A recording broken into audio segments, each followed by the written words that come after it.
Buenas tardes. Hola Nelly, ¿qué tal? Buenas tardes. Buenas tardes, Elizabeth.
Sí, buenas tardes,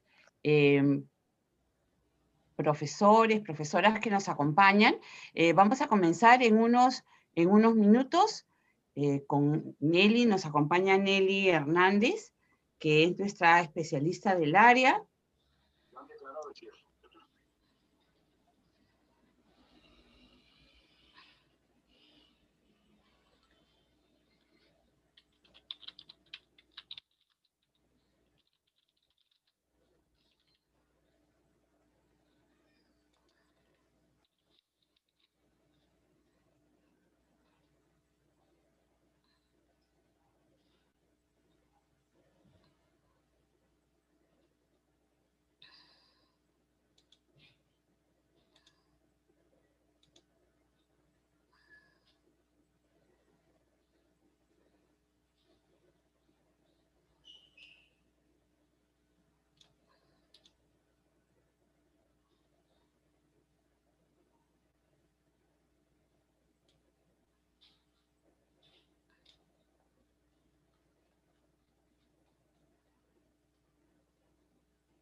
Nelly, creo que podemos comenzar, ¿sí? Claro, claro que sí. Sí, te presento, voy a tener el gusto de presentarles a Nelly Hernández. Ella es licenciada en Biología y Química y bachiller en Educación por la Universidad Nacional Mayor de San Marcos, con maestría en Docencia Universitaria por la Universidad César Vallejo y en Ciencias de la Educación, con mención en Didáctica de la Enseñanza de Ciencias Naturales en Educación Secundaria por la Universidad Peruana Cayetano Heredia. Nelly además tiene una gran experiencia en la educación básica, en la formación tanto de docentes en pregrado como en la capacitación docente. Nos acompaña esta tarde y le vamos a dar una cordial bienvenida. Gracias, Nelly, por estar con nosotros y comenzamos. Bienvenidos a todos los profesores que nos están acompañando esta tarde. ¿Comenzamos, Nelly? Muchas gracias, Elizabeth, por la presentación. Colegas, buenas tardes con todos. En este momento voy a dar pase a la presentación de mi diapositiva, de mi PPT. Según lo que me indica a todos, que ya ustedes pueden observar las diapositivas, ¿verdad? Ya pueden visualizarlas. Sí, sí se ve, Nelly, sí, sí, ya se está viendo. Excelente. Muy bien, entonces, esta reunión, esta webinar trata de las herramientas digitales para aprender ciencia y tecnología. Nosotros sabemos que desde el Currículo Nacional de la Educación Básica, el CENEP, desde el 2016 se establece el desarrollo de 3 competencias en el área de ciencia y tecnología. Indaga mediante métodos científicos para construir conocimientos, explica el mundo físico basándose en conocimientos sobre seres vivos, materia, energía, biodiversidad, tierra y universo, y diseña y construye soluciones tecnológicas para resolver problemas de su entorno. Ahora, en el desarrollo de estas 3 competencias, involucra el compromiso o la atención de los sujetos de la educación, que son el docente, y donde hay un docente hay un estudiante. ¿Qué los vinculan a estos 2 sujetos de la educación? Es la estrategia. Cuando hablamos de estrategia, colegas, no podemos dejar de mirar al enfoque de nuestra área, que es la indagación y la alfabetización científica y tecnológica. Y para ello nosotros contamos con recursos. Dentro de los recursos o materiales educativos tenemos al material bibliográfico, que está en forma física y en forma digital, con otros recursos tecnológicos que te dan soporte, que son los textos de SM. Ciencia y Tecnología de Primaria, Proyecto Cooperamos, Biología, Química, y Ciencia y Tecnología de Secundaria, Proyecto Sabia. En esta ocasión, en este webinar, vamos a ver cómo aquella información que tenemos, que da soporte a nuestra área de ciencia y tecnología, vamos a sumarle algunos recursos digitales, como son el PET, que son un conjunto de simuladores, hay de física, hay de química, biología y ciencias de la Tierra. Estas cuatro campos, no le he puesto el de matemática, que también está incluido, pero sí lo menciono. Sumado a ello, vamos a coger otro simulador que es el Cell Science and Scale. Ya lo vamos a ver cómo lo podemos utilizar. Y también he incluido en esta ocasión este otro que se llama Biology Games and Virtual Labs, ¿no? Vamos a ver qué oportunidades de enseñanza y aprendizaje nos brindan estos recursos digitales. Nuevamente menciono acá las competencias del área de ciencia y tecnología. Indaga, explica y diseña y construye soluciones tecnológicas. ¿Cómo vamos a desarrollar estas competencias? ¿Qué nos dice Pozo, Gómez, Rocar, Furma-Cisma, Pedrinazzi, Camaño, Cañar, de Pro, entre otros científicos y estudiosos de la didáctica de la enseñanza en general y de la enseñanza y de la ciencia y tecnología en particular? Que debemos enseñar las ciencias a nuestros estudiantes como si fueran las 2 caras de una moneda, es decir, abordando el aspecto del producto así como del proceso, no privilegiando uno o el otro, sino construyéndolo a la par en los estudiantes. ¿Qué significa el producto y el proceso?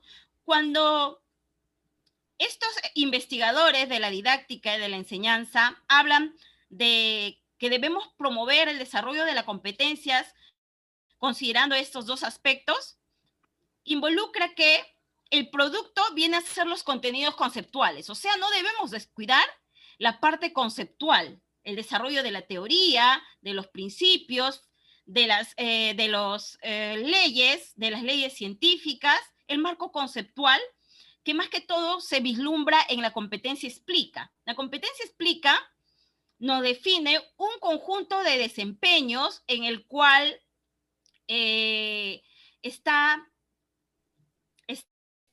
mencionado qué conceptos teóricos vamos a desarrollar por grados. Y el proceso nos recuerda que debemos construir esos conocimientos con la participación activa del estudiante, que el estudiante manipule, mida, observe, aplique fuerzas, manipule variables, etc. Es decir, un modo que permite involucrar la mayor cantidad de los sentidos donde haya movimiento, dado que está comprobado científicamente que cuando más sentido se involucra en una experiencia de enseñanza-aprendizaje, más áreas cerebrales también están comprometidas en ella, y por ende, la experiencia va a ser más difícil olvidarse que solamente cuando el alumno es un receptor pasivo, o solamente cuando lee, o solamente cuando escucha. Entonces, estamos llamados a involucrar la mayor cantidad de los órganos de los sentidos en una experiencia de enseñanza y aprendizaje. Por eso la ciencia como producto, la teoría, y la ciencia como proceso, el componente procedimental de la competencia. Bien, sigamos.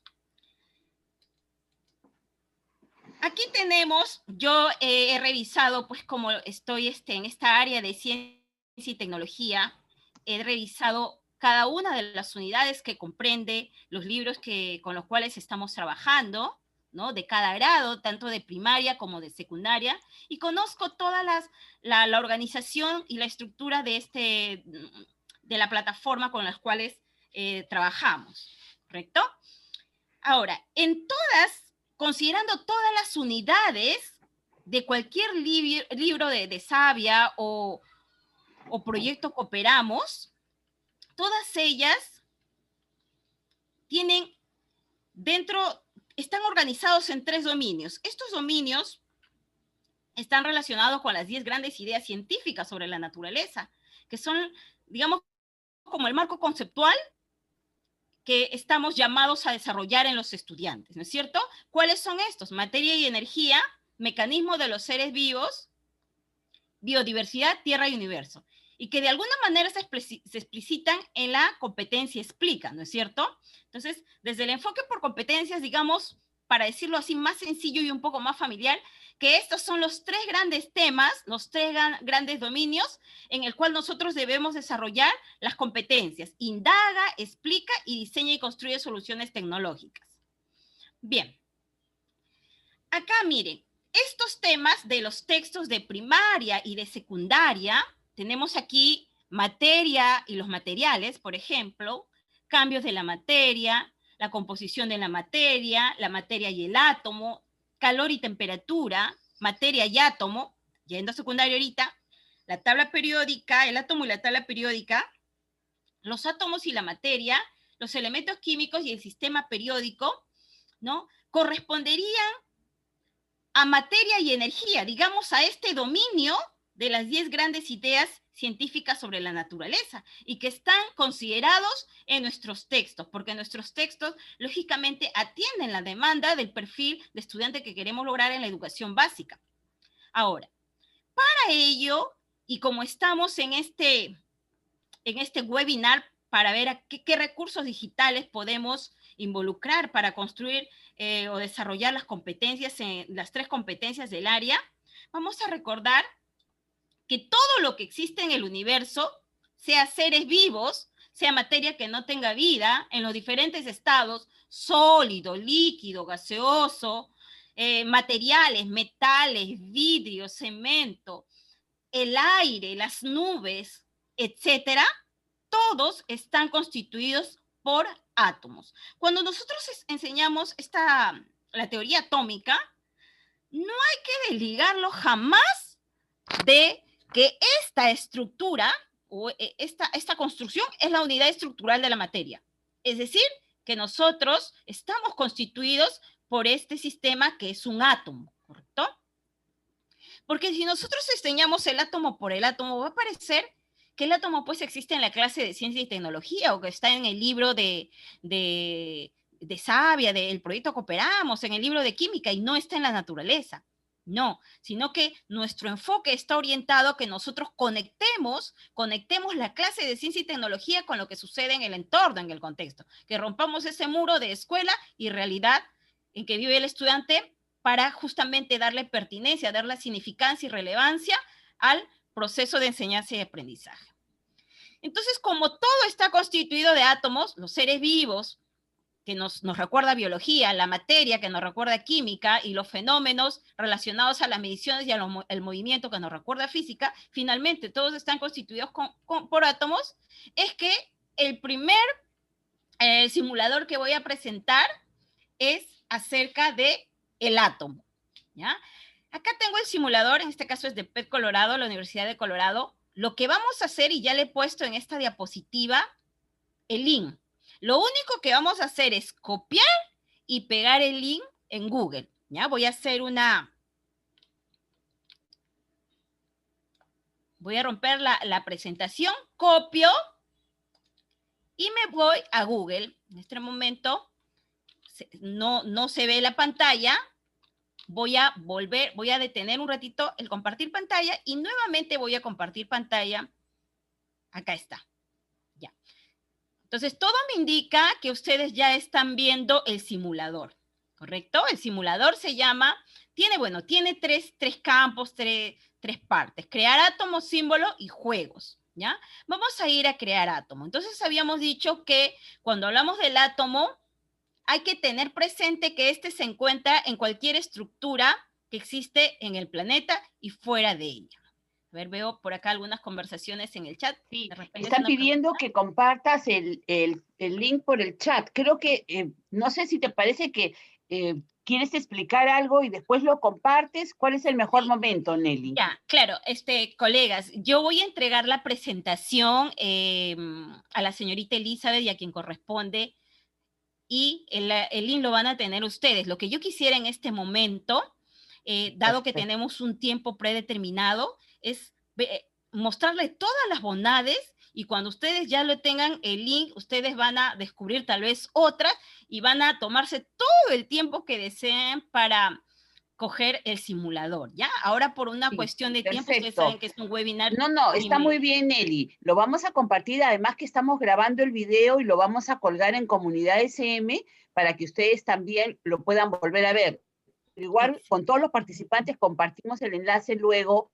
Nelly, sigue nomás. Excelente, muy bien. Entonces, supongamos que nosotros le damos al simulador, que dicho sea de paso, el simulador, como es un link, puede mandarse vía WhatsApp a nuestros estudiantes. Nosotros decimos, a ver, supongamos que el estudiante no sabe nada de átomos, y bueno, acá dice, tenemos un recipiente de protones, neutrones y electrones, ¿no? Porque el nivel de complejidad lo vamos a ir pues graduando, depende si es un niño pequeño de tercer ciclo, cuarto ciclo, quinto ciclo, o secundaria, sexto y séptimo ciclo.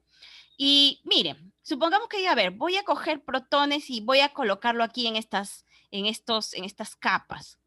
Uy, el protón se regresa a su cesta, como diciendo, no, yo no pertenezco allí.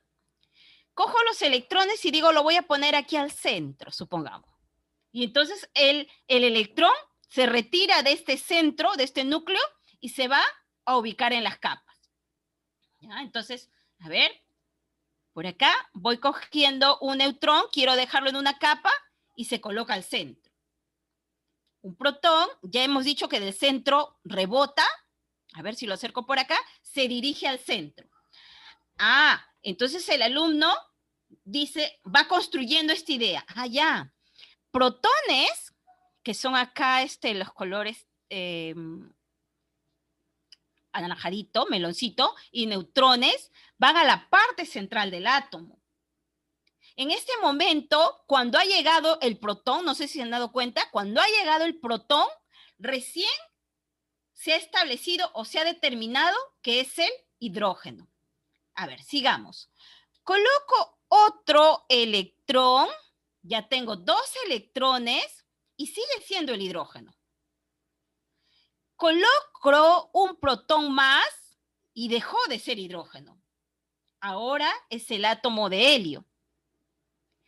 A ver, si coloco un protón más, dejó de ser helio y es el litio. Y si ustedes han visto acá, a medida que este iba cambiando, miren, cuando tenía un solo protón, es el hidrógeno. Y en la tabla periódica que tenemos aquí, en la parte derecha, superior derecha, marcaba su símbolo. Cuando pusimos 2 protones, que ahora es el helio, ¿no? Y nos damos cuenta, ¿quién está determinando el átomo? A ver, colocaré un neutrón más. Oh, sigue siendo helio. Colocaré un electrón más, ahora que sean 3. Ah, ya no calza en el primer nivel, se va al segundo nivel. Y me voy dando cuenta entonces que en el primer nivel, o en la primera capa, un primer nivel de energía, solamente puede haber un máximo de 2 electrones. Mira, sigue siendo el helio. Coloco un protón más y de helio pasó a ser litio. Entonces ahí el alumno se va a dar cuenta que cuál de estas 3 partículas subatómicas determina qué átomo es. ¿No es cierto? ¿Quién lo establece? Lo definen los protones. Y en esta tabla, la tabla periódica, también están los átomos ordenados en función a su número de protones. ¿Ya? Miren, si yo activo acá este más que dice la carga neta, y acá activo este otro más que está en verde, me dice acá 5, por ejemplo, el número de masa. 5. A ver, voy a agregar un protón más. Y es berilio. Ahora me dice 6.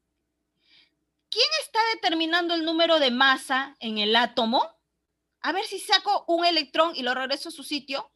Sigue siendo 6. Y si agrego un neutrón,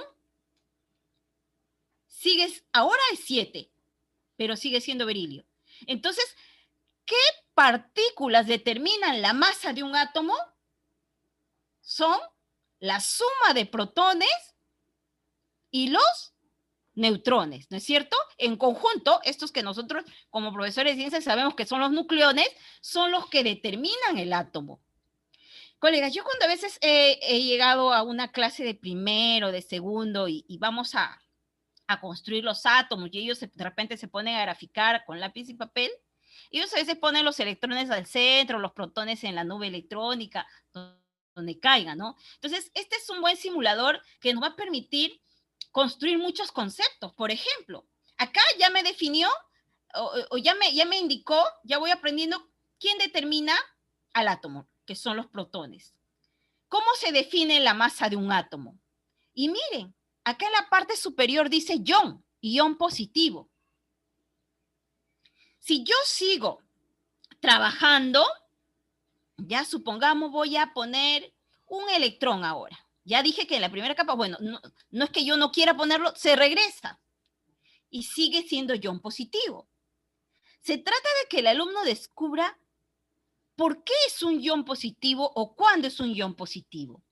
A ver, los protones que tienen carga positiva, tengo 1, 2, 3, 4. Los electrones que son cargas negativas, tiene 1, 2, 3. Pregunta, ¿qué es lo que hay más? ¿Las cargas positivas o las cargas negativas? Las cargas positivas. Y es por eso que se convierte en ion positivo.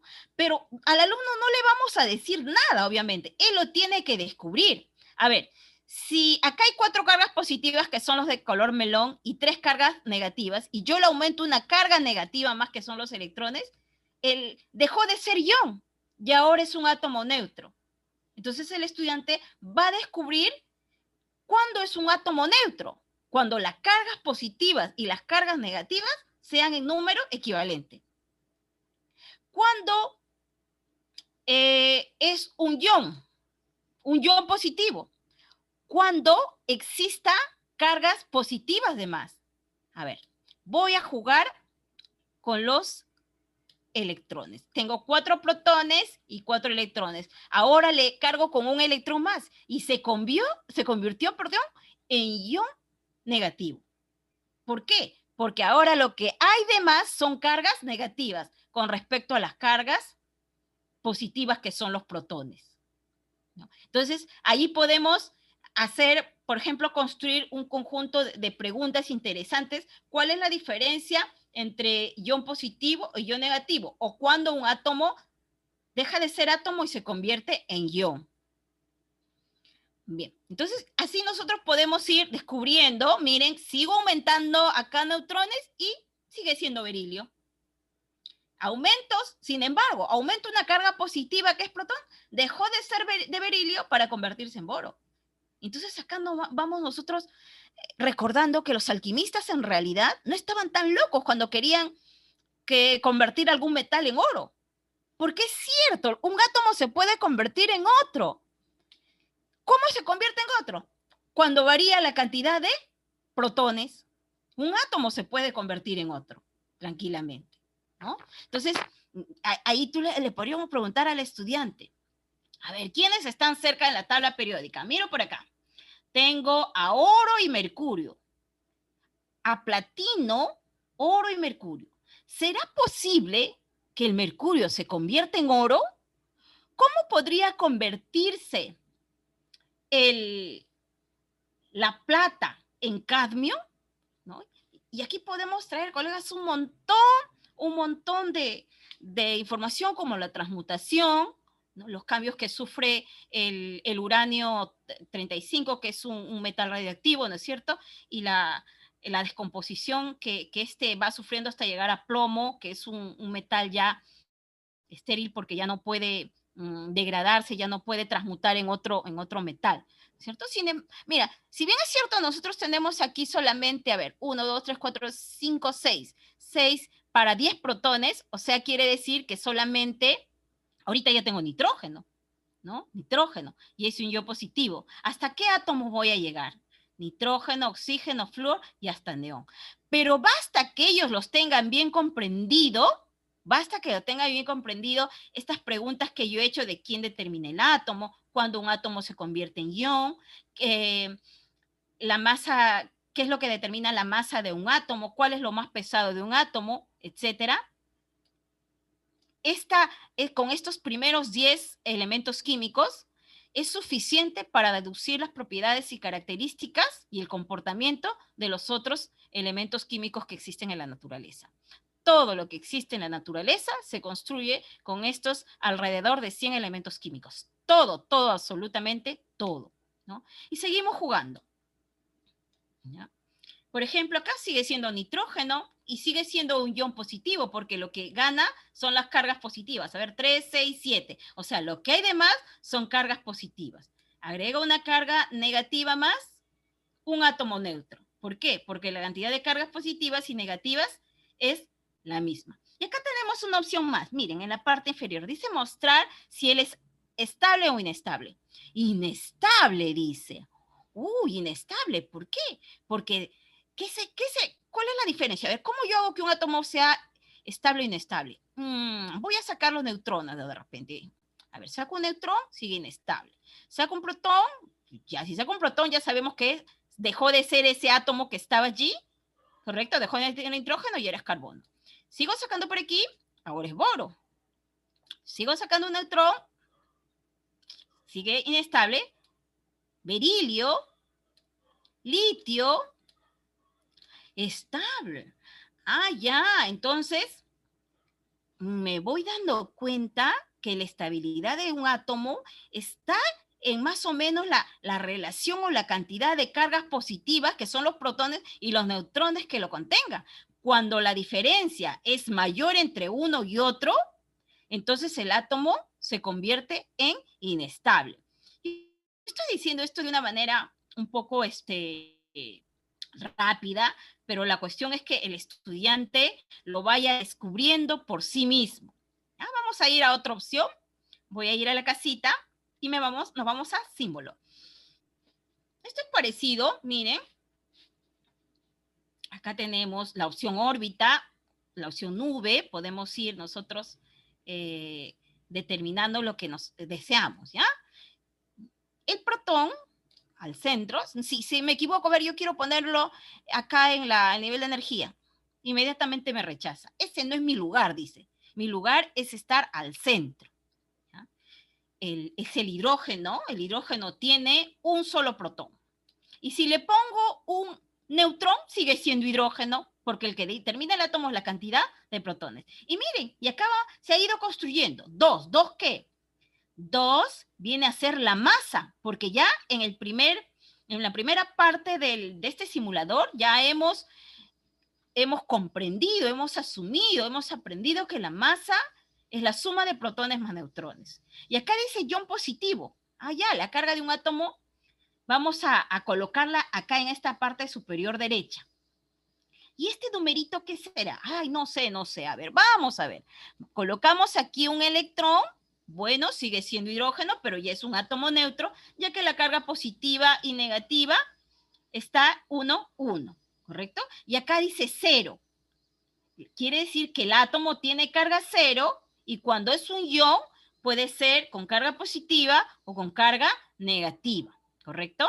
A ver, voy a colocar un protón más. ¿Ya está? Cambió este numerito de la parte inferior izquierda. Quiere decir que acá este numerito me va determinando el número de protones que existe. Y en algún momento ya pues, con la búsqueda de información diremos el concepto de número atómico y la organización o la ubicación del átomo en la tabla periódica, ¿no? Entonces, de esta manera vamos nuevamente completando. Por ejemplo, aquí sigue siendo helio, a pesar que yo le he puesto un electrón de más, sigue siendo helio y se convirtió en átomo neutro, ¿no? Entonces, esto me va a permitir incluso construir pequeños retos o pequeños ejercicios, problemas, ¿no? Si le sumo un protón, etcétera, a un átomo, cuál sería su masa, etcétera, ¿no? Vamos ahí incluso poder tener la posibilidad de construir problemas sencillos. Y ya el grado de complejidad que vamos a ir dándole al estudiante es en función de la edad que tenga y del grado de estudio también. Y finalmente, en este simulador del átomo tenemos juegos. Dice, escoge tu juego. A ver, supongamos que quiero escoger este. Ya está. Dice, encuentra el elemento que tenga 10 protones. Ya para eso el estudiante no va a contar, a ver, hidrógeno 1, litio 2, sodio 3, potasio 3. No, porque él ya en el primer juego, crear un átomo, ya se ha dado cuenta que el número del átomo se lee de izquierda a derecha. Hidrógeno 1, helio 2, litio 3, berilio 4, etcétera, etcétera. Bien, eso es importantísimo porque es la base para abordar el tema de propiedades de las familias de los elementos químicos y propiedades de la materia en general, de un objeto. A ver, si fuera 10, y yo digo, por ejemplo, ¿será el helio? Y acá me dice, ¿se trata de un átomo o de un ion? A ver, ¿qué me dice? Tiene 10 protones y 10 electrones. O sea, las cargas positivas y las cargas negativas son iguales. Ya. Pero creo que es un ion. A ver, verifica. ¡Ah! Entonces ahí me decían, uy, te has equivocado. Inténtalo otra vez, me dicen. Bueno, ya dije que era el neón. A ver, entonces, ya, claro, sí, ¿cómo me había equivocado? Claro, pues si tiene las mismas cargas positivas y negativas, entonces tiene que ser un átomo neutro.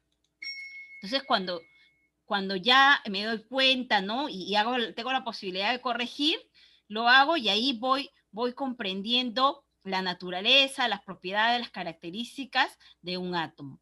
Colegas, la comprensión de este tema del átomo es importantísimo porque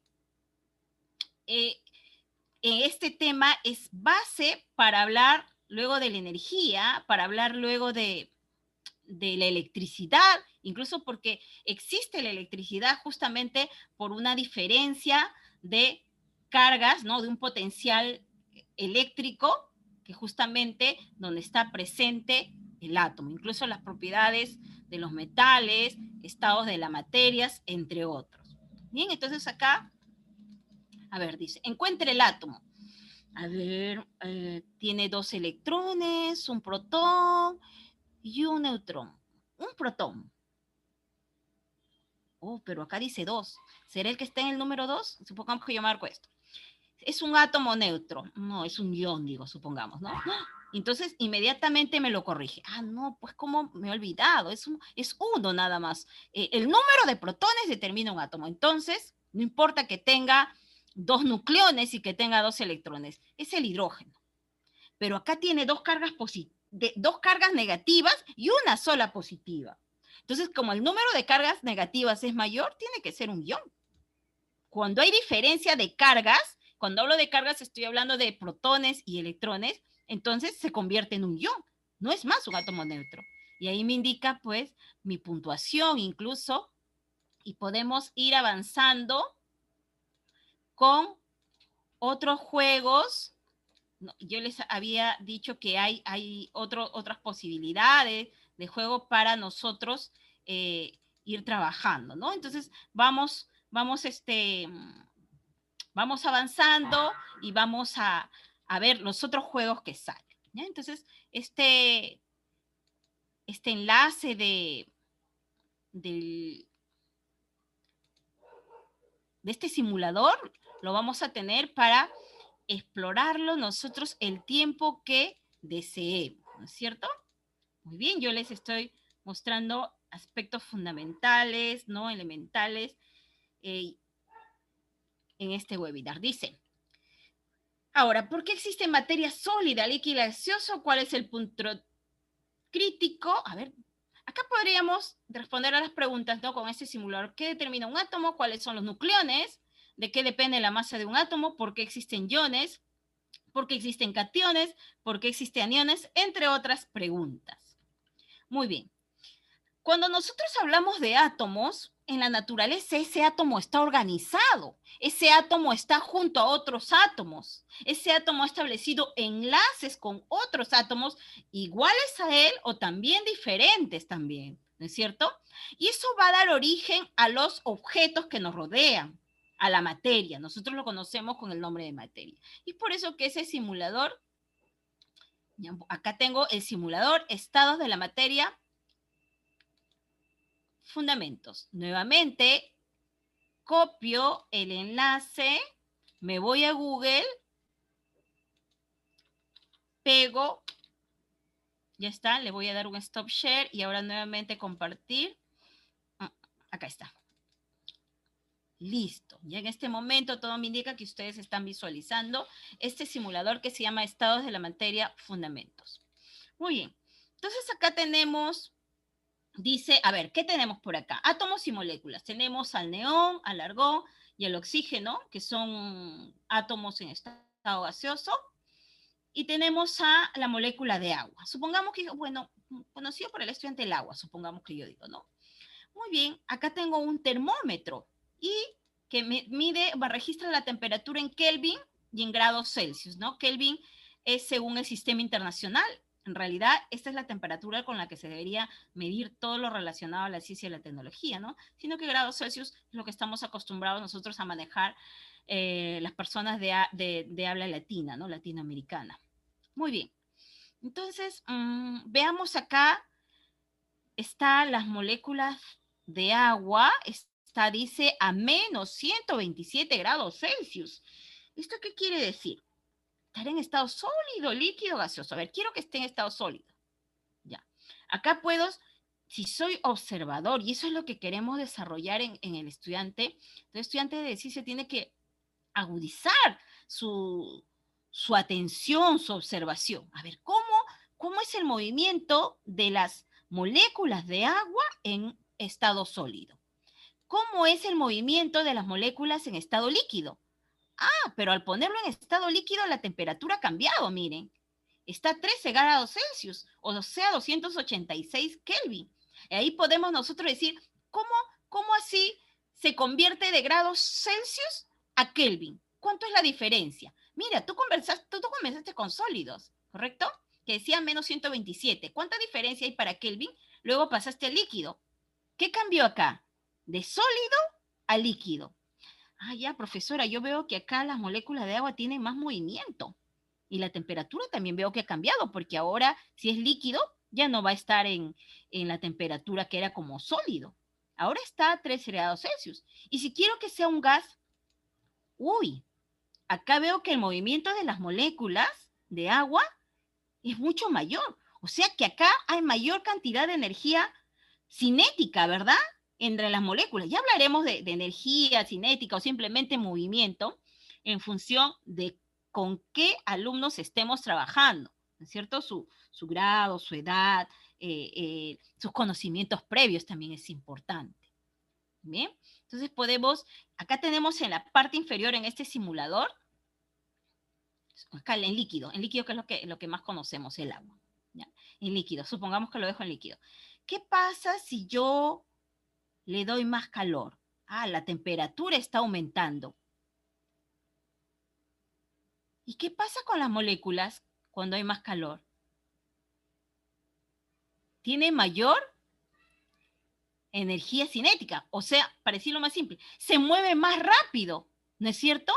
Tienen mayor velocidad las moléculas del agua a mayor temperatura. Entonces ahí vamos construyendo el concepto de temperatura.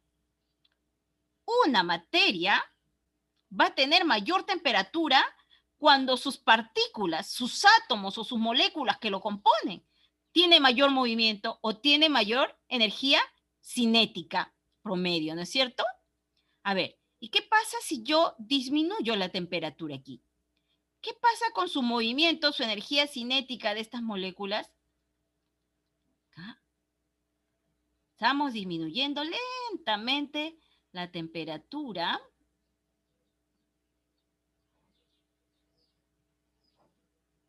En la parte superior vemos el termómetro está registrando.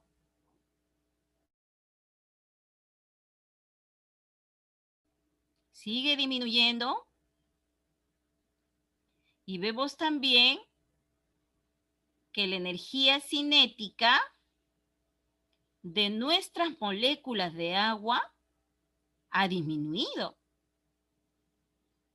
Entonces podremos preguntarnos cuál es el efecto de la temperatura, de la variación de la temperatura en la energía cinética de las moléculas o de los átomos.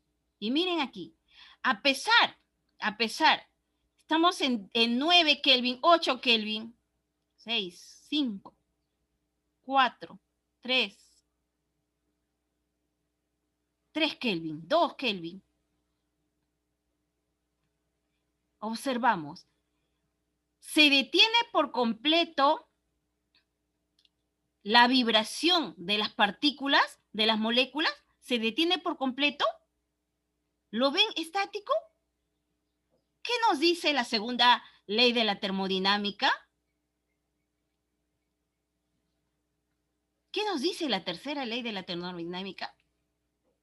¿Pueden llegar a dejar de moverse? Entonces, ahí podemos hacer preguntas que ellos utilicen el simulador para comprobar, para sacar sus conclusiones.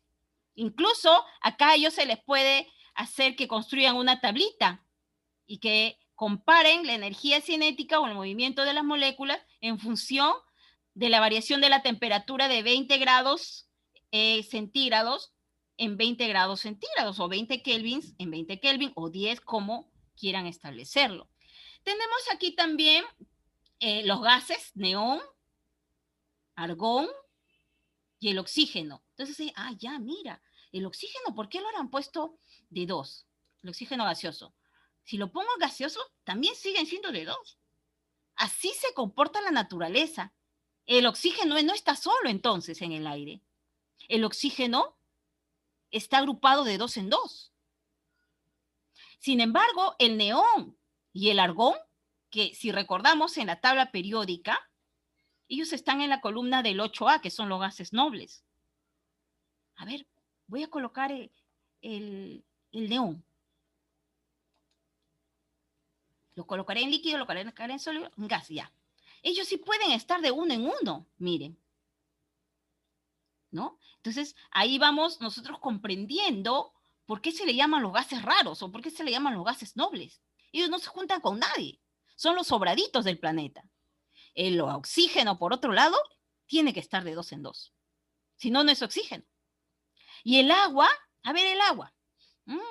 El agua, vemos que lo constituye 3 átomos. 2 hidrógenos y un oxígeno, ¿verdad? Para que seas agua. Entonces ahí podemos ir trabajando. Me voy a la casita ahorita y ahorita vamos a cambios de fase. Tenemos aquí un recipiente. A ver, vamos a colocar el agua, que es lo más común. Acá tenemos un diagrama de fase incluso, ¿ya? Que tiene acá el punto triple y el punto crítico. ¿Qué cosa es el punto triple? ¿Qué cosa es el punto crítico? ¿A qué temperatura y a qué presión alcanza el punto triple y el punto crítico el agua? En este ejemplo que estamos poniendo. A ver, veamos. ¿Estoy a cuántos grados Celsius? A menos 127 grados Celsius, quiere decir que este es un sólido. Y miren acá este puntito rojo. Es un sólido. Pero también hay algunas que están en estado gaseoso. Es que conviven, coexisten en 2 estados de la materia. A ver, veamos.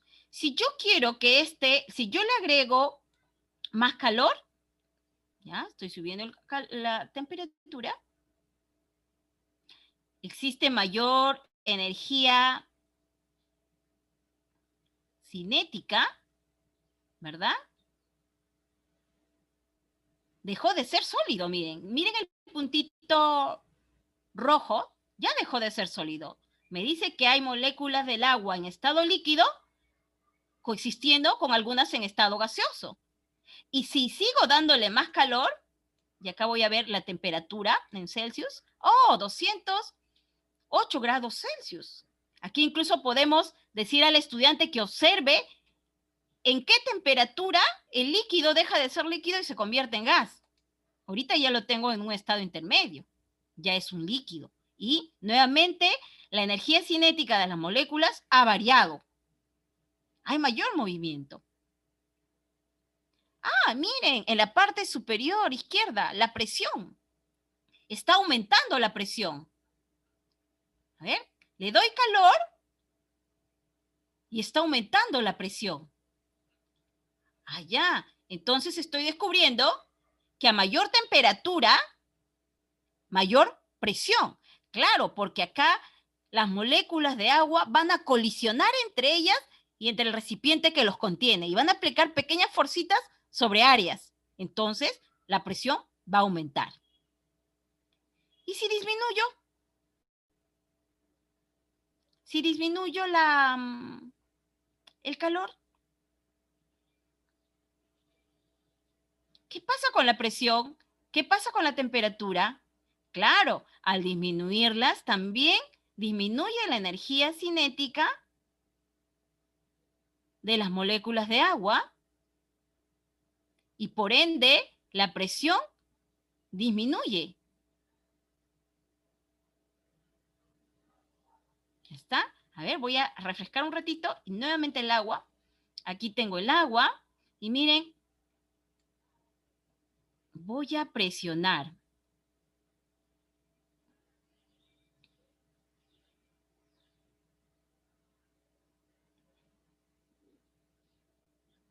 Aplico presión acá. Ya llegué a contacto. Miren cómo la presión aumenta y las partículas tienen mayor movimiento. Entonces, ¿qué magnitud determina el cambio de estado físico? Nosotros estamos acostumbrados a decir la temperatura, pero estamos observando que no solo la temperatura, sino también la presión. ¿Y qué pasa si sigo presionando? Presiono, presiono, presiono, presiono, y miren, mayor presión, explota. Claro, porque les da mayor movimiento a esas partículas de agua, esas moléculas de agua, que explotan. Ya. Entonces, el movimiento cinético que tienen estas partículas y por ende cambian de fase de sólido a líquido, de líquido a gas, no solamente se debe por la variación de la temperatura, sino también por la variación de la presión. Y acá tenemos este otro elemento que me va a permitir trabajar, agregar moléculas de agua, si es que estoy trabajando con el agua, dentro del recipiente. Incluso con este simulador, voy a refrescar, con este simulador, vamos a colocar el oxígeno ahora. Con este simulador podemos trabajar las leyes de los gases, ¿no es cierto? Podemos trabajar las leyes de los gases. A ver, si yo voy a...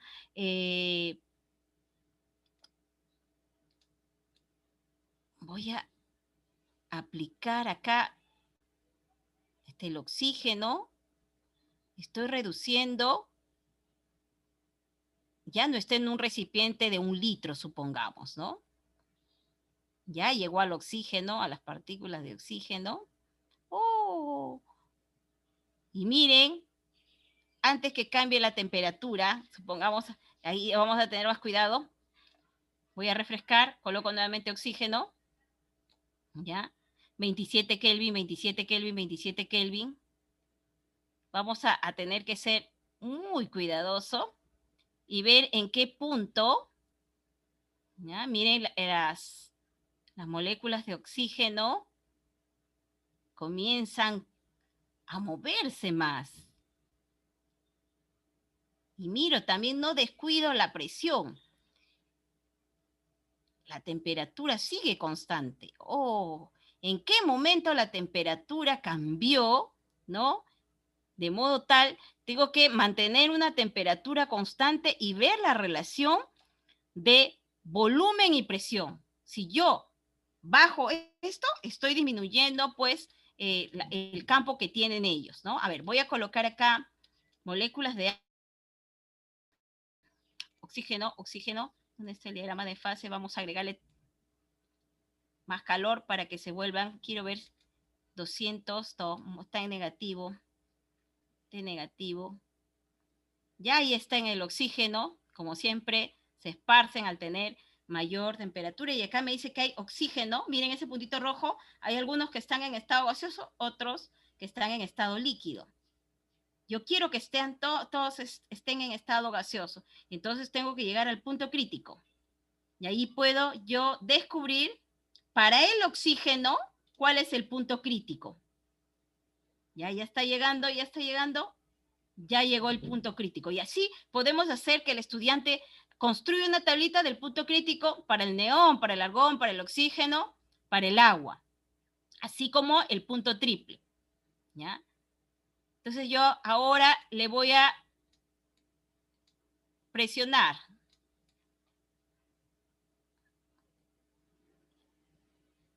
¿Qué pasa si yo aumento la presión? ¿Qué pasa con la temperatura?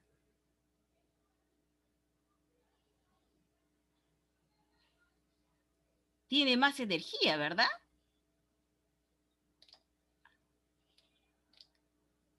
Miren aquí cómo cuando llegó a un tope, llegó un momento en que se movía más y podemos ir relacionando magnitudes.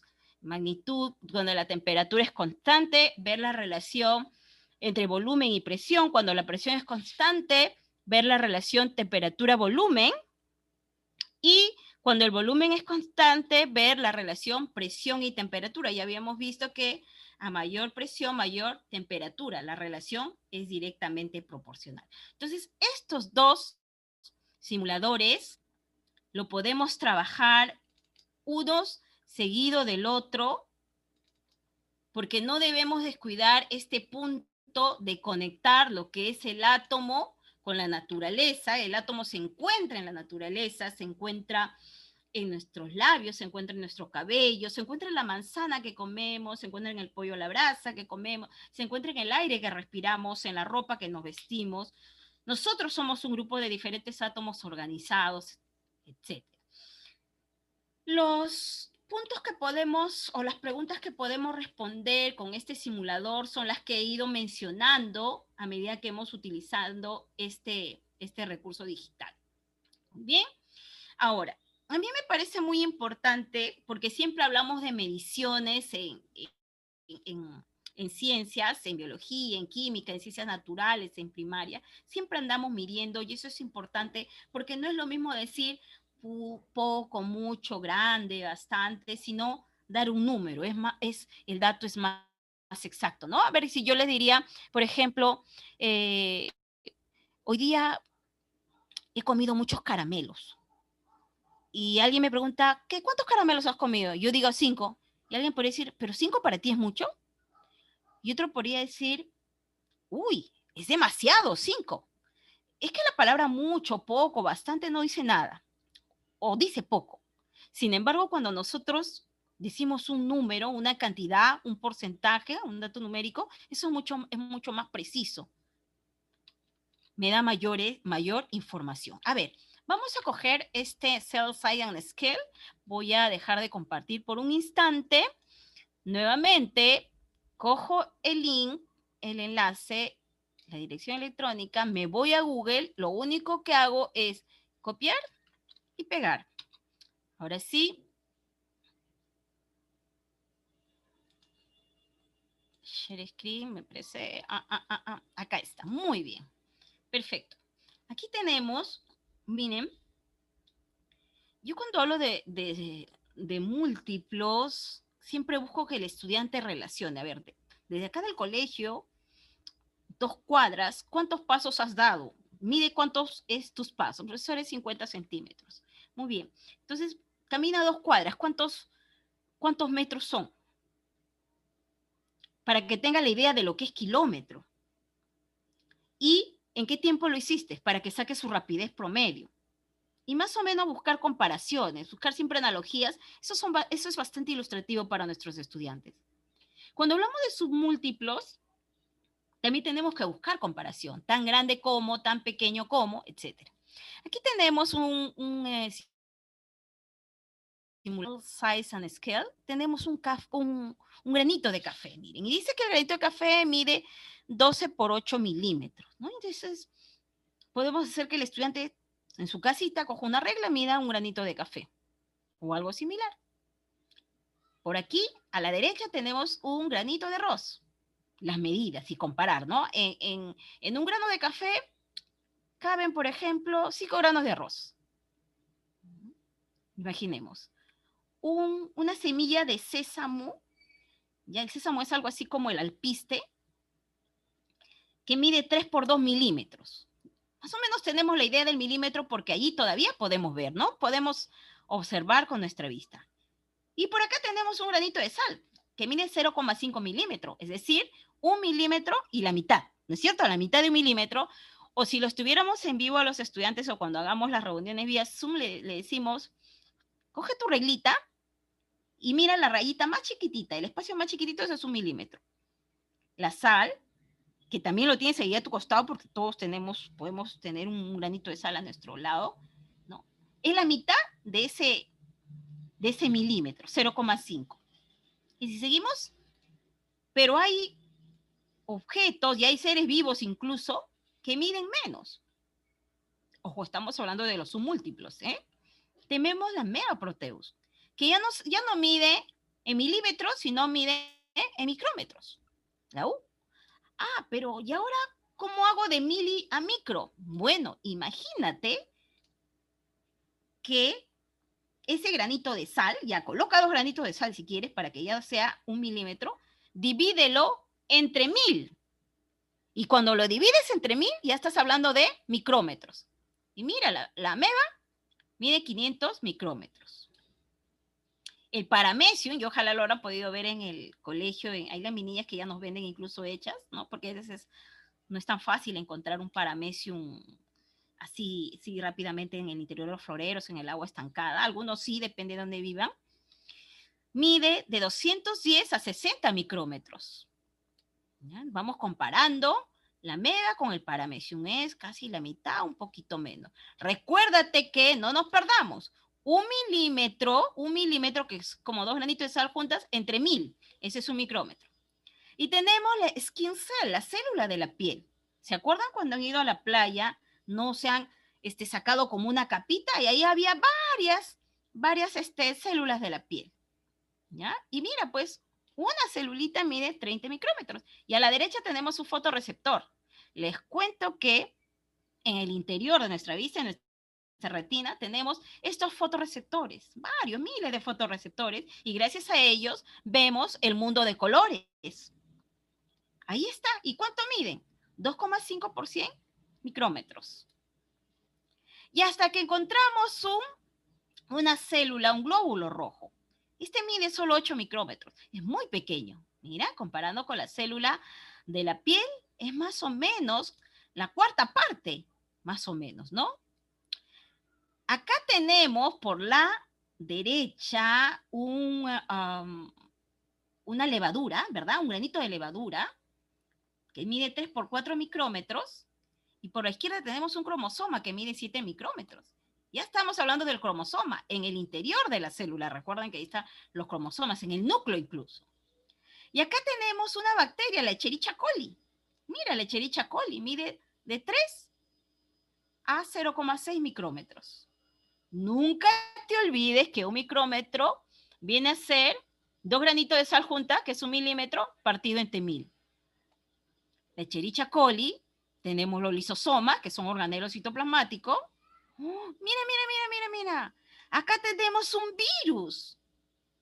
Acá tenemos el virus de la sarampión, que mide 200 nanómetros. Uy, ya pasamos otra escala.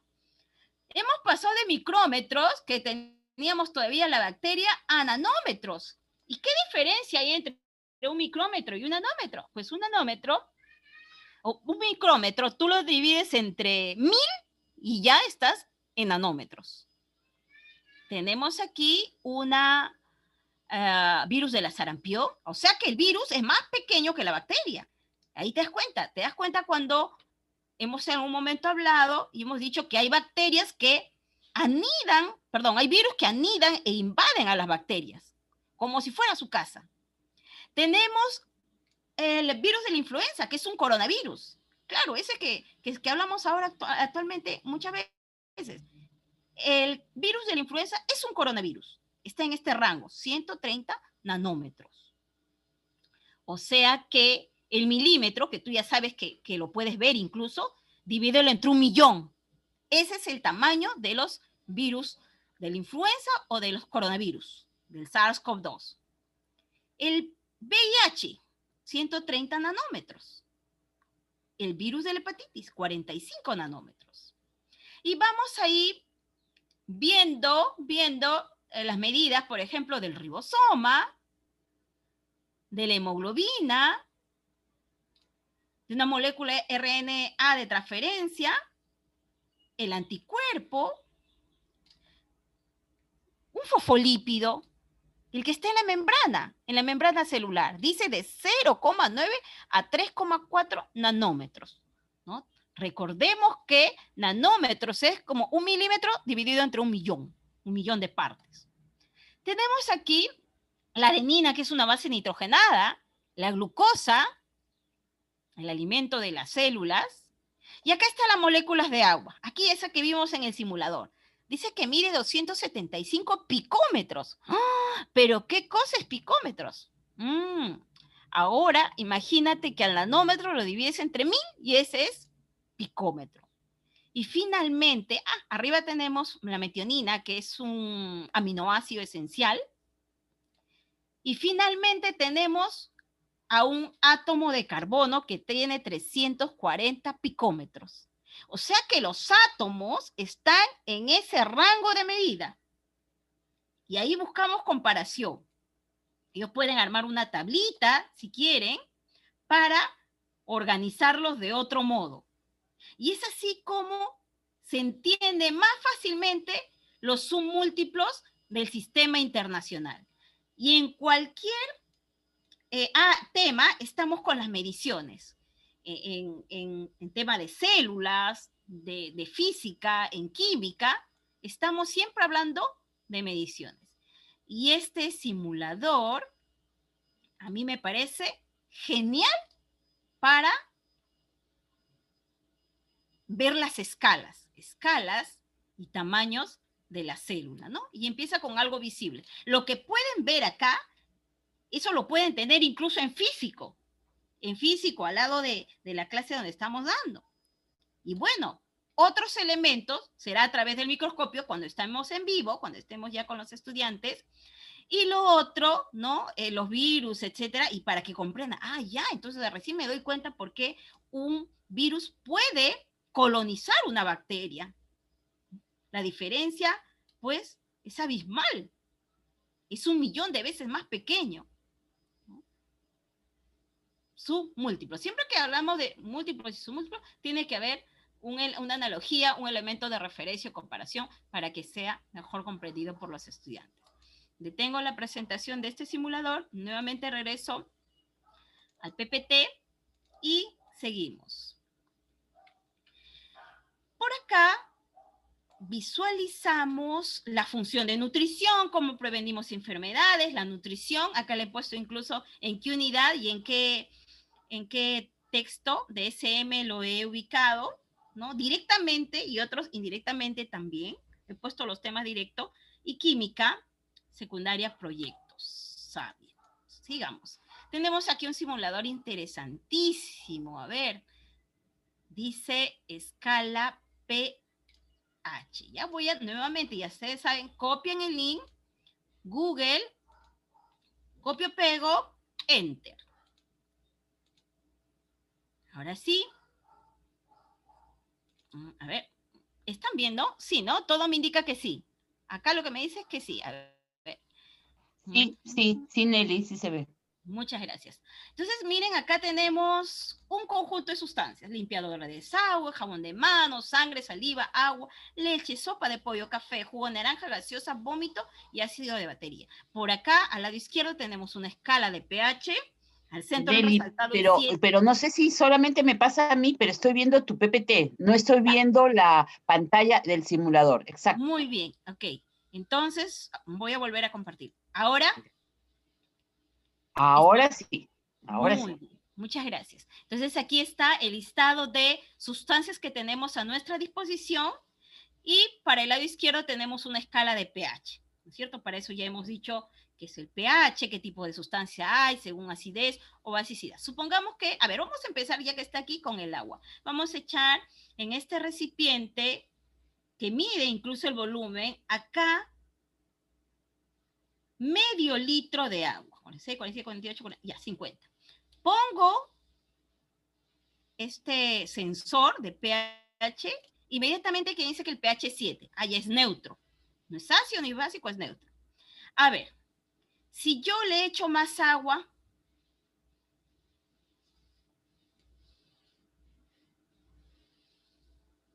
ahora voy a llegar a 1 litro. Y así lo pueden hacer con cualquiera de las sustancias, ¿correcto? Entonces, voy a volver a medir. Sigue siendo 7. El estudiante va comprendiendo que el pH no tiene que ver con la cantidad de volumen. ¿Qué relación hay entre el pH de una sustancia y su volumen? ¿Existe una relación directa, inversa? ¿Se mantiene el pH según el volumen? Vamos descubriéndolo con el simulador. Bueno, a ver, digamos, voy a ahora comparar, quiero comparar jugo de naranja. Quiero echar jugo de naranja. Ya sé que el volumen no va a disminuir o aumentar el pH. Así que puedo poner cualquier volumen. Da lo mismo, ¿no es cierto? Da lo mismo. Muy bien, mido el pH. 3,5 y está en el rango de ácido. El jugo de naranja es ácido, 3,5. A ver, voy a echar un poco de agua.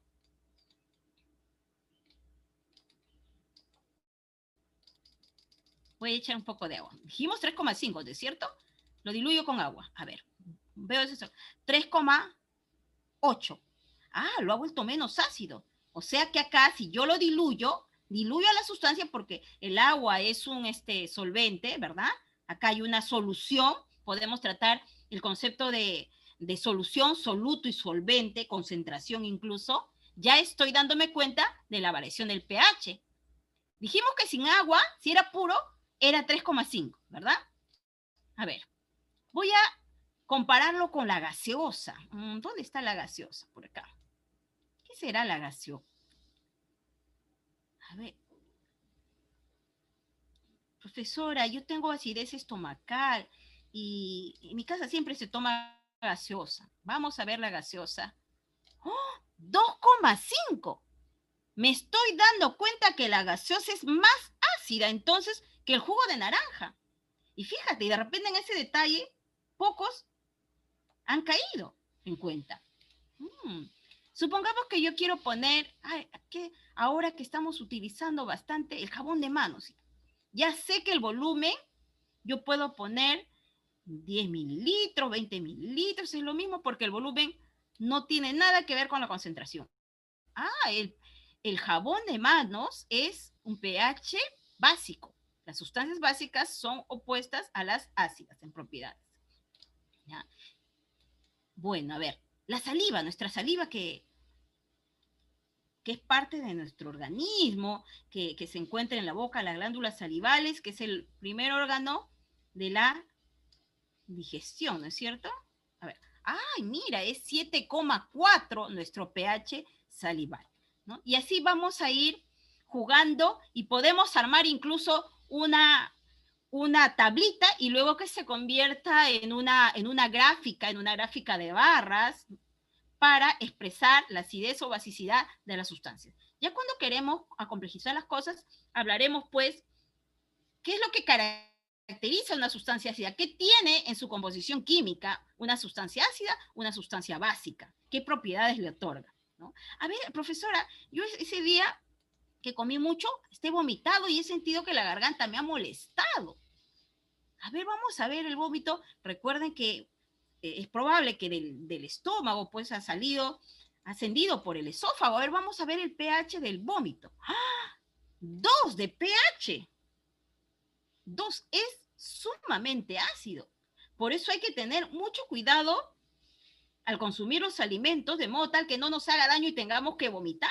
Porque cuando vomitamos, este ácido que viene desde el estómago por la presencia de las células parietales que la segregan, y que en el estómago está muy bien, porque eso activa la acción del pepsinógeno y pepsina para degradar las proteínas, pero ya no está bien cuando nosotros lo tenemos en la boca, en el esófago, nos va a irritar. Por eso la importancia de consumir alimentos adecuados que no irriten al estómago.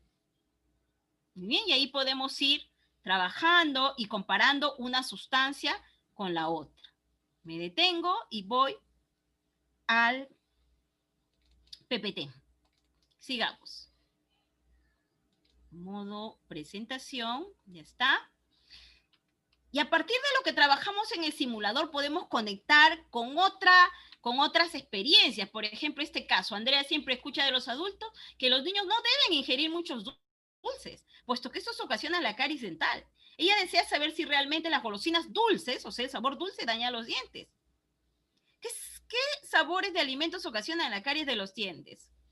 Hipótesis 1, el sabor ácido ocasiona la caries de los dientes. Otra forma de escribir la hipótesis, si los dientes entran en contacto con una sustancia ácida, entonces se corroe. ¿Qué vamos a hacer aquí? Algo que hay en la casa. Muy bien, cogemos vasitos descartables o de vidrio o de lo que tengan, que sea transparente. En uno colocamos agua, en el otro vinagre o limón, en el otro agua azucarada, en el otro agua salada y en el otro gaseosa.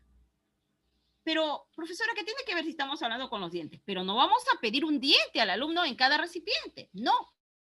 Vamos a pedir algo más fácil, un huevito de codorniz que tiene el mismo mineral que tienen los dientes, en mayor concentración. El mineral que tiene los dientes es el calcio. El mayor mineral que tiene la cáscara de huevo sigue siendo el calcio. Entonces, por ahí, por analogía, vamos a poder sacar algunas deducciones muy valiosas. Profesora, no tengo plata para el huevito de codorniz. Perfecto, coge la cáscara nada más. El huevito te lo comes y la cáscara, un trocito le pones más o menos el mismo tamaño a cada líquido y obsérvalo cada hora hasta el día siguiente durante 3 días o 7 días para sacar tus conclusiones y se sume a lo que aprendiste acá en el simulador. Entonces aquí los problemas de indagación que se puede formular es cuál es la relación entre el volumen de una sustancia y su pH, qué tipo de sustancia genera mayor desgaste dental, cuál es el efecto del consumo de bebidas gaseosas en nuestros dientes y otros problemas que hacen más daño a los dientes. No cepillarlo después de haber bebido agua sola o después de haber bebido gaseosa. ¿Qué es más ácido, el jugo de naranja o la gaseosa? ¿No? Entonces vamos haciendo otras preguntas, ¿no? Más a partir de aquellas que se les pone como referencia. También podemos plantearnos esta pregunta. ¿Qué efectos tiene la lluvia ácida en el crecimiento de las plantas? La acidez afecta negativamente el crecimiento de las plantas, dice la hipótesis.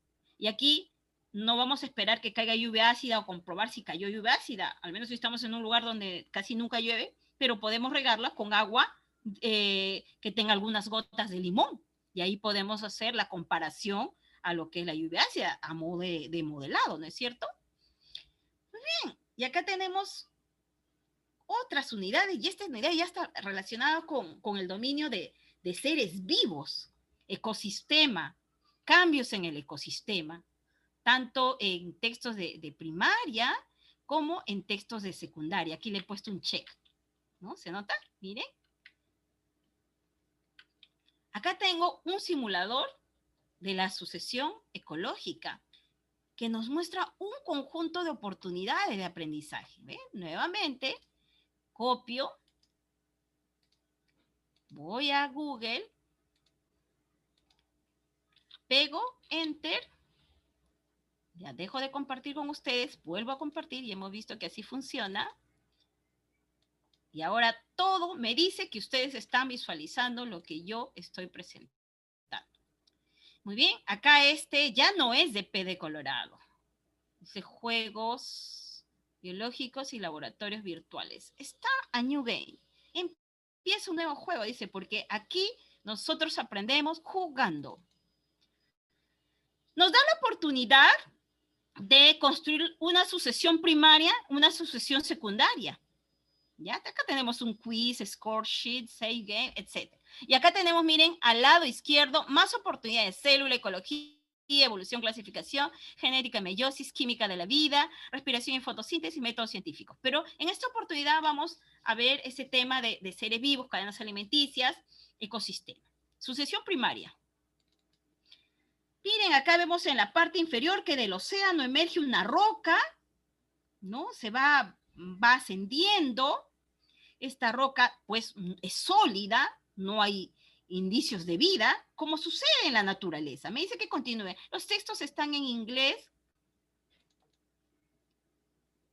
Acá me dice, bueno, ahora vamos, te invito a desarrollar el proceso de colonización. Continúa, me dice, ¿no? Y te da algunas orientaciones.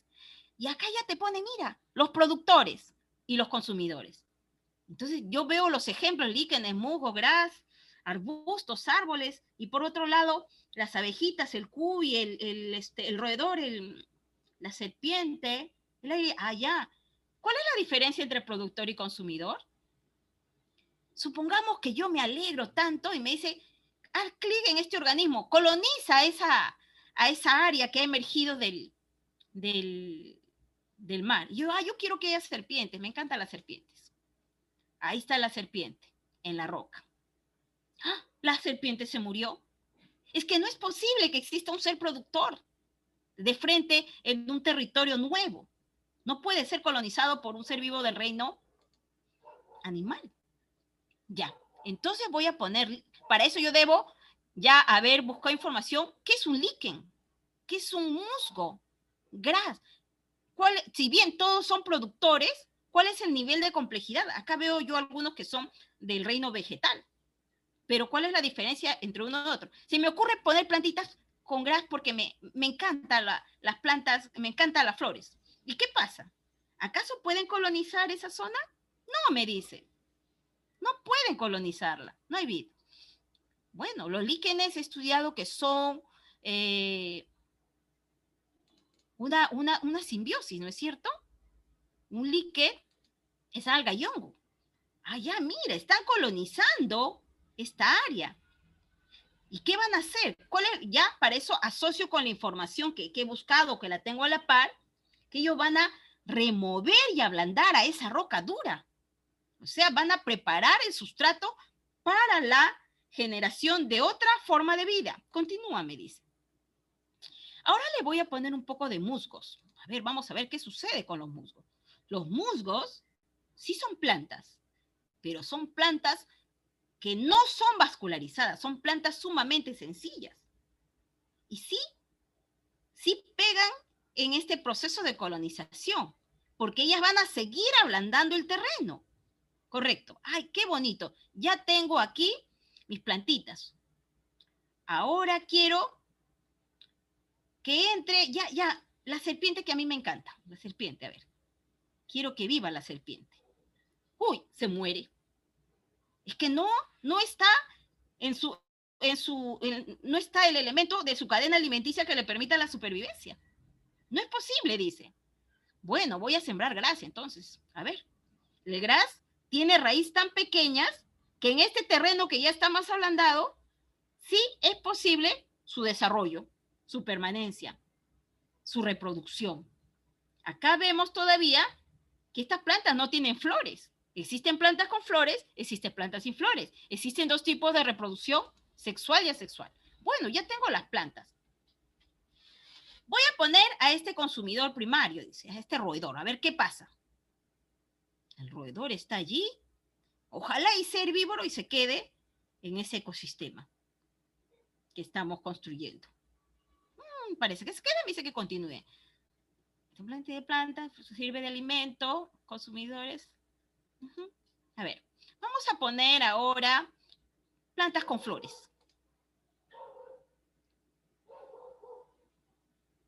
Ya.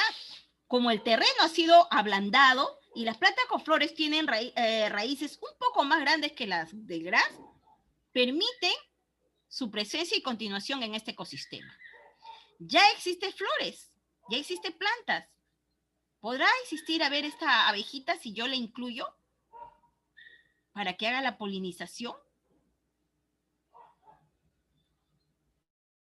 ¿Se quedará en nuestro ecosistema? Sí se queda. Muy bien. Y entonces, a ver, se me ocurre agregar árboles. Voy a agregar árboles a mi isla. No pasó nada. Todavía el terreno, como los árboles tienen una raíz más profunda, no es posible que ellos existan. A ver, agregaré arbustos primero. A ver, sí pega. Los arbustos tienen raíces un poco más pequeñas.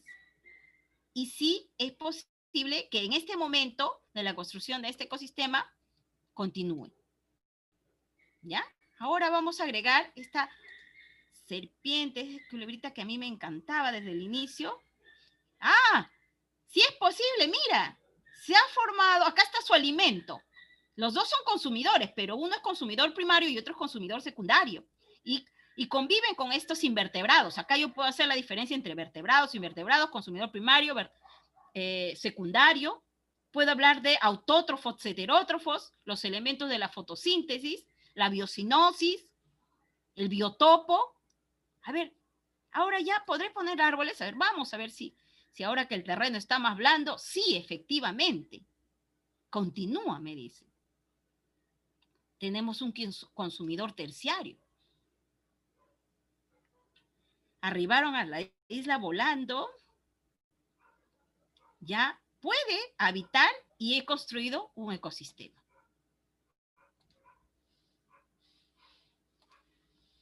You have not completed the process of study. Me retorno al menú.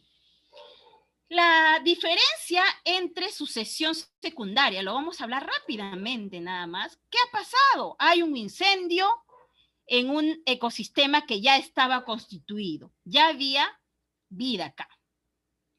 Ha sido destruido por el fuego, dice, un desastre. Pero el terreno ya no empieza como en la sucesión primaria, donde no había indicios de vida. Ya ese suelo está removido. ¿No? A ver, ¿qué pasa si yo de frente siembro árboles? No ha pasado nada. ¿Y si de frente siembro gras? Ya.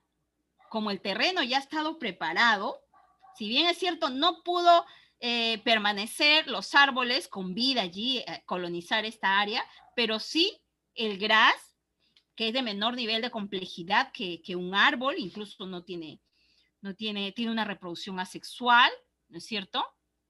Tiene raíces más pequeñas y puedo continuar la colonización como en la sucesión primaria que hicimos, ¿no? Pero ya establecimos una diferencia entre la sucesión primaria y la sucesión secundaria, que es importante. Muy bien.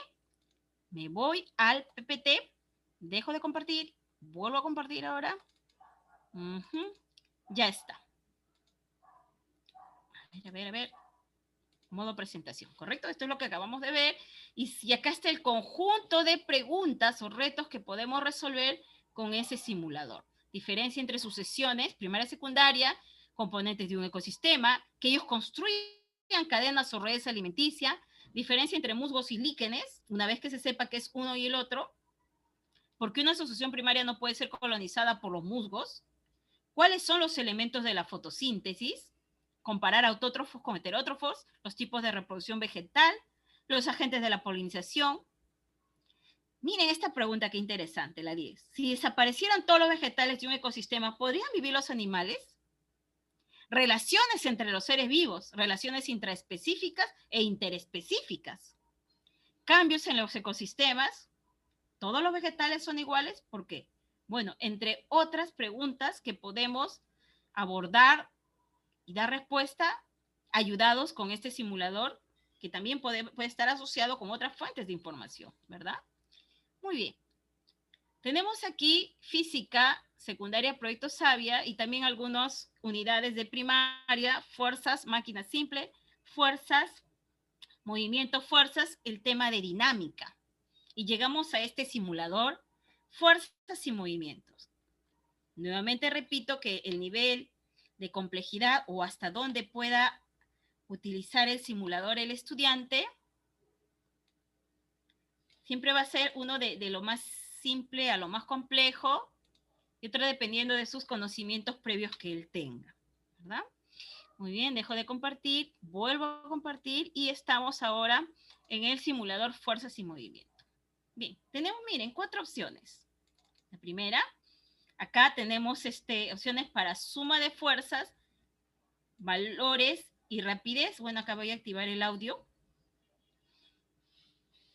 Y coloco por acá a una persona. Dice que él va a aplicar una fuerza de 50 newton hacia la izquierda. Y voy a colocar por aquí un soldadito de color rojo que aplica una fuerza de la misma magnitud, 50 newtons hacia la derecha. De modo tal que la sumatoria de fuerzas es 0. Y ellos jalan y simplemente no hay movimiento, ¿no? Entonces aquí estamos introduciendo el concepto de vector, de rapidez, de fuerza. No hay necesidad, colegas, de decir vector. No hay necesidad de a primera oportunidad dar la denominación de magnitud vectorial, escalar, no. Lo importante es que se comprenda el fenómeno. Luego podremos nosotros incorporar la terminología. Bueno, a ver, por aquí voy a poner un soldadito de 50 newton. Ah, entonces acá, ya, entonces a la fuerza a la derecha es 100 newtons. Y la suma de fuerzas es 50 hacia la derecha. Bueno, y acá dice ganan los rojos, a modo de trabajo con los niños pequeños, ¿no? Y así podemos reiniciar y hacer todos los intentos que nosotros deseamos. Dice, hacia la izquierda se va a aplicar una fuerza de 200 newtons y hacia la derecha una de 100 newtons. En la parte superior hay suma de fuerzas, 100 newtons. Vamos a darle inicio. Y, como lo esperamos, los azules logran, por la mayor fuerza, hacer el movimiento en esa dirección y sentido, ¿no? Y acá está la sumatoria de fuerzas. Entonces, de una manera muy sencilla y como jugando, estamos introduciendo conceptos importantes que van a ser la base para construir otros más complejos. Nos vamos a movimiento. Por acá. A ver. Vamos a hacer que voy a poner los valores primero. Este chico aplique una fuerza. Acá está una caja de 50 kilogramos. Quiero que sea 100 kilogramos. ¿No? Estoy hablando de la masa, ¿correcto? La masa y newton la fuerza. Por acá. Un newton. Un ratito. Voy a regresar. A ver. Voy a predeterminar los valores que necesito y quiero que él aplique una fuerza de 100 newton. Perdón, la masa de 100 kilogramos. Aplico una fuerza de 50 newtons y claramente observamos que se mueve. Incluso acá está mostrándose la rapidez, ¿no es cierto? La rapidez. Voy a refrescar y ahora digo, quiero que esos 100 kilogramos de masa, quiero aplicarle una fuerza de 1 newton. ¿Se mueve? ¿Qué dicen ustedes? ¿Se está moviendo? Miren, la superficie es lisa, porque en ningún momento me indica que existe la presencia de rugosidad o que el piso sea áspero. Miren acá, este velocímetro nos está diciendo que hay movimiento, ¿no es cierto? Y si observamos atentamente, una atención focalizada y sostenida a lo que estamos visualizando en el simulador, vemos que al no haber rozamiento, existe movimiento. ¿Ok? Existe movimiento. Acá la velocidad, la rapidez, acá en este momento dice 0,5 metros por segundo. Me recuerdo que ahora dice 0,6 metros por segundo. Esta es la unidad de la rapidez, que es una magnitud derivada. Entonces veo que la velocidad está cambiando. La rapidez está cambiando. Y cuando hay cambio de rapidez, ¿qué magnitud está presente? ¿Qué cosa es la variación de la rapidez?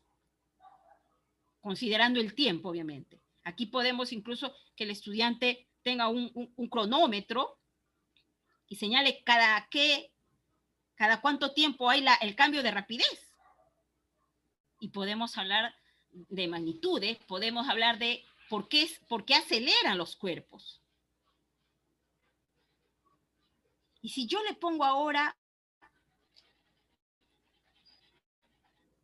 300 kilogramos, sigue, miren, con una fuerza de 1 newton, sigue habiendo movimiento, porque no hay nadie que se oponga al movimiento. No existe. Me voy a la tercera opción de este simulador. Miren aquí el suelo. El suelo es áspero. Aquí hay rozamiento.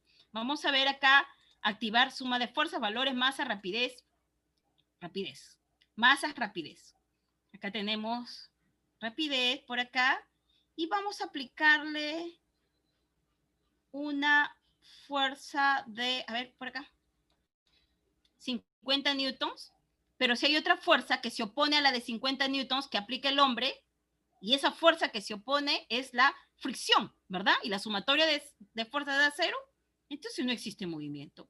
Vamos a aplicarle más. 100. Ah, miren acá. Cuando el hombrecito, aplica una fuerza de 150 newtons y la fuerza que se le opone es menor, porque es 94 newtons, según lo que me dice, la sumatoria de fuerzas es 56 newtons. En ese sentido, hacia la derecha.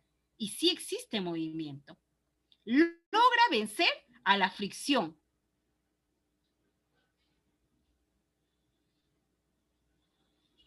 Acá tenemos para ir aumentando, disminuyendo. Incluso podemos hacer que el estudiante construya una tablita con datos de modo tal que les permite elaborar conclusiones si estamos en una indagación, un eje de coordenadas, donde la variable independiente está en el eje horizontal y la dependiente en el vertical. Aquí tenemos ya con la aceleración. Esta es la cuarta opción de este simulador. Fuerzas, suma de fuerzas, valores, masas, rapidez y la aceleración. Acá aparece, miren, acá aparece un sensor de la aceleración, un elemento que nos va a medir la aceleración. Entonces, este señor aplica una fuerza de 50 newtons, sumatoria de fuerzas da 0, acá hay equilibrio, ¿no? Primera condición del equilibrio. Incluso miren cómo vamos introduciendo otros conceptos. 100, uy, ya venció. Aquí tenemos la opción de disminuir la fricción o aumentar la fricción. Y en función a eso, observar cómo varía la aceleración, cómo varía la rapidez, ¿no? Entonces, miren, este simulador nos da otras opciones. Yo los invito a que a los estudiantes desde este primer pasito No, a veces uno dice, bueno, ya están en quinto, deben ir a este de acá de frente. Ojo, no necesariamente, ¿ah? Es preferible ir recordando, ir comprendiendo, ir asociando fenómenos para lograr obtener conclusiones válidas y no desmotivarse porque el estudiante cuando dice, uy, veo que esto es difícil, no es para mí, no, paso, dicen, y finalmente no hacen nada. Los problemas que podemos responder con ese simulador, por ejemplo, puede ser en una superficie lisa, ¿qué sucede con la aceleración de un cuerpo? Si se aplica una fuerza en la superficie áspera, ¿qué sucede con la aceleración de un cuerpo? O sea, hablando de la masa, si se aplica una fuerza, ¿cómo se relaciona la masa con la aceleración si la fuerza es constante? ¿Cómo se relaciona la fuerza con la aceleración si la masa es constante? Estamos hablando de la segunda ley de Newton. Otros problemas o retos responden a conceptos abordados sobre el sistema internacional, magnitudes, unidades, símbolos de unidades, magnitudes escalares, vectoriales, fundamentales, base, suma y resta de vectores, movimientos inerciales, movimientos no inerciales.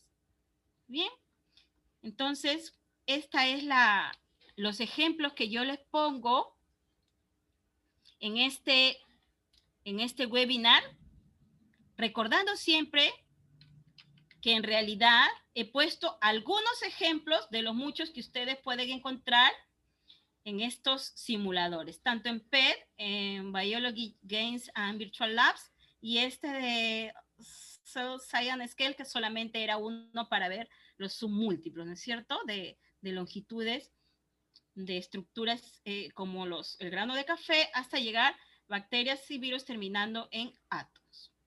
Muy bien, colegas, esa ha sido mi presentación. Estoy atenta tal vez a algunas preguntas si el tiempo nos lo permite. Sí, muchísimas gracias, Nelly. Súper interesante esto de los simuladores, sobre todo ahora en este contexto de educación remota. Habían algunas preguntas. Esto va a estar colgado, el video completo en Comunidad SM. Yo les voy a poner en este momento en la dirección de Comunidad SM, es www.comunidadsm.com. Entran y ustedes tienen allí, van a tener el video colgado, allí van a encontrar, van a poder mirar, volver a mirar toda la presentación de Nelly, ¿no? Y allí los enlaces de los simuladores también van a estar allí. Porque nos parece súper interesante de que se pueda trabajar de esta manera. Nelly, te quiero agradecer y yo creo que has despertado gran expectativa, entonces yo creo que en cualquier momento vamos a volver a trabajar, ¿no? Un siguiente webinar, de repente con otras herramientas que nos ayuden a desarrollar nuestras sesiones a distancia, nuestras sesiones sincrónicas o algunas también asincrónicas, dejando alguna tarea, algo que los chicos puedan experimentar, explorar, ¿no? Es tan interesante. Muchas gracias, Nelly, muchas gracias a cada uno de los profesores, profesoras que se han conectado esta tarde. Efectivamente, hay muchos comentarios de los profesores de lo interesante que ha estado esta sesión y bueno, estamos para compartir con ustedes, estamos a su disposición y seguro que, dado el interés, habrá alguna sesión adicional con Nelly. Muchas gracias, Nelly. Buenas noches y buenas noches a todos los que nos han acompañado esta tarde. Muchas gracias, buenas noches. Gracias.